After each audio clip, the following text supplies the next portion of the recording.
Steph, just what was the locker room like when you guys all came in here after the final whistle? Yeah, frustrated, a little defeated. Trying to figure out how we could have, you know, obviously not ended this game the way we ended it. But yeah, we got to get away from the game now for a couple days and get ready for a pretty tough stretch. But after those couple days off, then we got to go back to work and work our butts off to try to get better.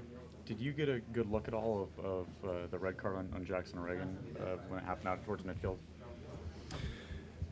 No, I did not get a good look, but for me it looked like he was kind of going like with him as he was checking, and then maybe even stumbled a little bit, and I don't know if it was a vicious. I mean, I haven't seen it, so I don't know. It was a strange game because honestly, like I think one of the beauties of having human referees is that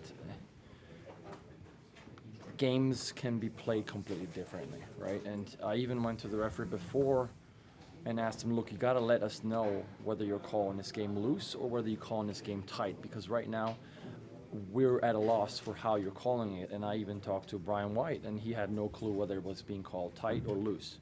And so it makes it very difficult, and I think frustrating.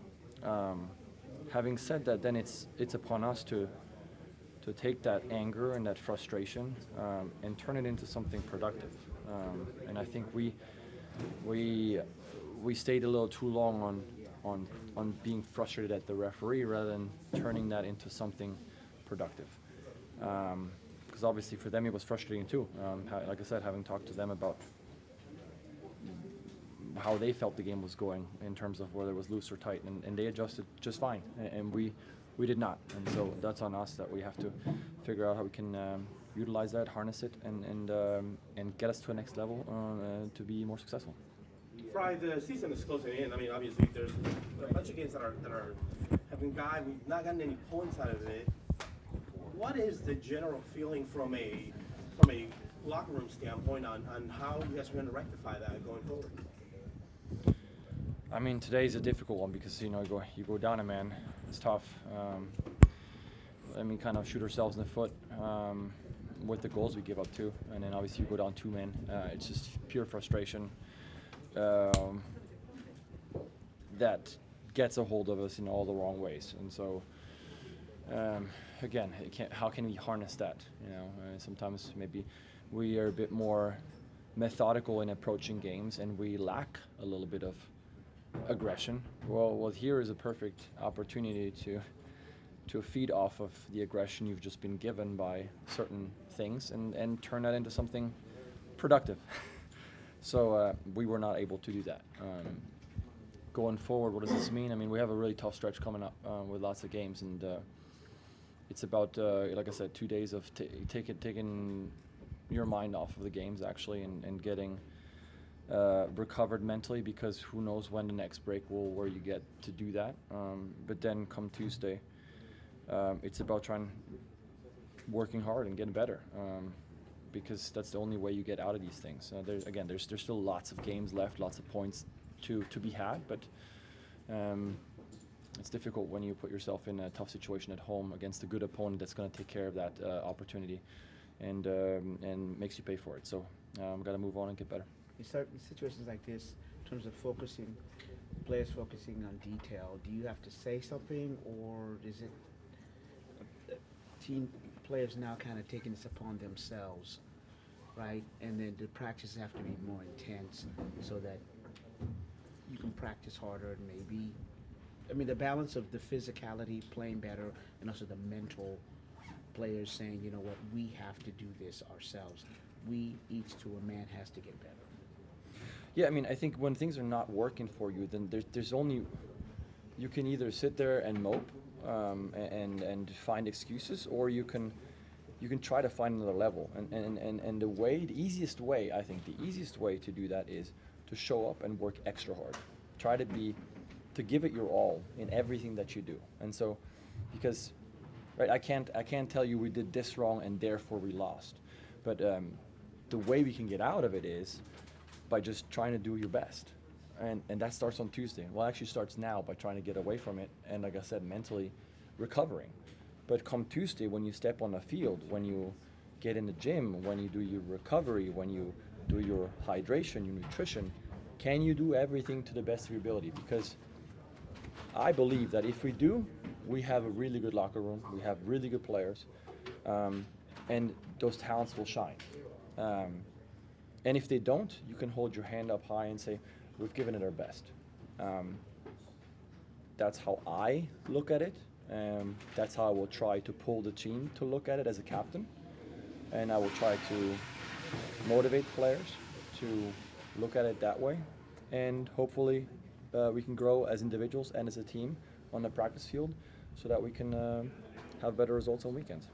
How much is there a sense that this next month, this next week, that the season could potentially sort of like get away from you? And how do you go about kind of balancing that without getting consumed by worrying about a big chunk of games as opposed to looking at the next one? I think you always look at the next one. That's it. I mean, is the season going to get away from us in end of April? No, it's not. I mean, there's so many games to be played. Having said that, you go through tough spells, you go through good spells. You have to find a good spell at some point, and you got to be able to string some results together. I thought we always had a good result against Montreal, one that gave us good confidence, and quite frankly, coming back from Dallas and almost being disappointed that we didn't win a little bit is also a sign that we had an okay performance or a decent performance on the road. So it wasn't like we took too much of a step back. We kept on building. So today is just a very frustrating one. So again, we definitely take it one game at a time. And when you're losing games, when you're not winning games, you don't really have to look at the table. You have a feeling, and you kind of know where you are. You know what you need to do to get into places where you want to start looking at the table. We're not there, so we need to focus on what's important, which is trying to get better on a training pitch and putting it all together on weekends. Does it feel like Last the couple locker of room staff is losing faith in one another, or is it, you No. don't see that? No, I don't. I think in every preseason you guys ask, like, what do you think of the locker room? How are you guys good?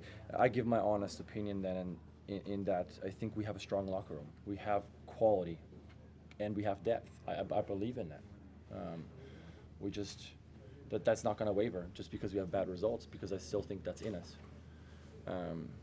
It's about doing everything you can to coax that out of yourself first and foremost, and then seeing if you can do a little extra to maybe coax it out of one of your teammates, out of two teammates, out of three, and get better as a unit. You talk about the mental. Last one for Steph, guys. You talk about the mental recovery from this match. How do you personally handle the next 48 hours? Well, I would have loved to be able to go home and celebrate my birthday with a glass of whiskey and be happy about it. And I'll probably have the opposite kind of whiskey. But get away from it. There's always footy on television and stuff, and I love soccer, but when it's time to get away from it, I try to get away from it. I'm gonna go home. My mom's gonna come over tomorrow. We're probably gonna go on a walk. We're gonna do some weeding in the yard. I might do a little bit of art. Definitely no soccer. I'm not gonna look at any video. That'll come Monday or Tuesday, and then we'll move on. But it's very, very important to get away from it when you can, because like I said, who knows when the next opportunity is to get away from it.